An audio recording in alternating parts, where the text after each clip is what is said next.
মারার কারণ একটাই, আপনারা জানেন যে ইতিপূর্বে যে স্বৈরাচারী সরকার ছিল সেই স্বৈরাচারী সরকারকে ছাত্র জনতা মিলেমিশে তাদেরকে গদি থেকে হাঁকাই দিয়েছে। এই গদি থেকে ফিরে পাওয়ার জন্য এদেশে যারা তাদের সহযোদ্ধা বলেন, সহকর্মী বলেন, সমর্থক বলেন, তারা এটাকে মেনে নিতে পারেনি। পাশাপাশি পার্শ্ববর্তী একটা রাষ্ট্র এটাও মানতে পারেনি। যার জন্য করেছে কি, তারা এই যে তত্ত্বাবধায়ক গভর্নমেন্ট আছে তারাকে বিব্রত করার জন্য, বেকায়দায় ফেলার জন্য, আমাদের দেশটা যেন ভালোভাবে না চলে এটার জন্য তারা হিংস্রতা বেছে নিয়ে বিভিন্ন রকমের ফন্দি এঁটেছে। তার মধ্যে আপনারা দেখেছেন কয়দিন আগে সনাতন ধর্মীরা কি ভদ্রলোকের নাম যাকে অ্যারেস্ট করলো, চিন্ময় প্রভু।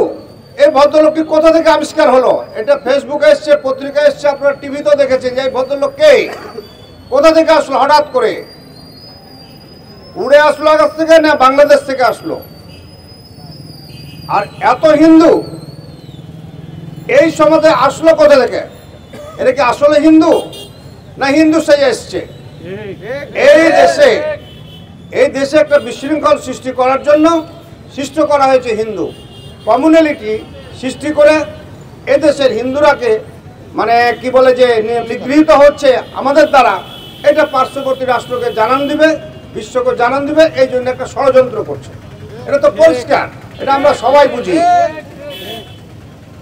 তো যাই হোক, যে ভদ্রলোক মারা গেছে আমাদের সহকর্মী অ্যাডভোকেট সাহেব, তিনি সরকারি উকিল ছিলেন, তিনি এটা সহ্য করতে পারেননি। তিনি গেছেন বাধা দিতে যে তাকে নৃশংসভাবে হত্যা করেছে। এটা সবাই কিভাবে হত্যা হয়েছে আমরা জানি, বলার দরকার নাই। ফেসবুকের বদৌলতে চলে এসছে, সবাই পত্র পত্রিকা এসছে, রেডিও টিভিতে এসছে। এবং তিনি ছিলেন আমাদের আইনজীবী ফোরামের একজন সদস্য, সক্রিয় সদস্য। তিনি এইটাকে সহ্য করতে না পারার কারণে তিনি প্রতিহত করতে গেছেন, পরিণামে তাকে মৃত্যুবরণ করতে হয়েছে। আপনারা বলেন, যে কাজগুলি করছে তারাকে যদি কেউ বাধা দেয় খারাপ কাজে বা পরামর্শ দেয়, এটা কি অন্যায়? এটা অন্যায় না।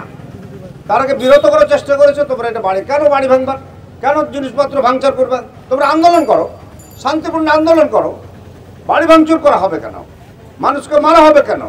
উনি তার প্রতিবাদ করতে গেছেন, বিনিময়ে তাকে মৃত্যুবরণ করতে হয়েছে। এই মৃত্যুবরণের জন্য আমরা ব্যথিত, ক্ষুব্ধ, শোকাহত। এই যে ভদ্রলোক আজকে মারা গেল, তার সন্তানদের কি হবে? কে নেবে তার দায়িত্ব?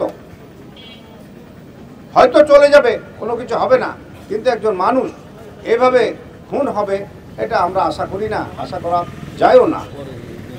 যাই হোক, রাষ্ট্র আছে, আইন প্রয়োগকারী সংস্থা আছে, আদালত আছে, এর বিচার হবে। সেই সাথে বিচারটা যেন সঠিক হয় এবং যথাযথ বিচার হয়, এই আইনজীবী ফোরামের পক্ষ থেকে, আমাদের আইনজীবী সমিতি থেকে আমাদের জোর দাবি থাকলো যে এই যে মারলো, হত্যা করলো, এই যথাযথ এবং কারা এর সাথে জড়িত, কিভাবে জড়িত, কারা কারা আছে, সমস্ত থেকে একত্রিত করে আইনি ব্যবস্থা নিয়ে তাদেরকে শাস্তি দেওয়ার দাবি জানিয়ে আমি আমার বক্তব্য শেষ করছি।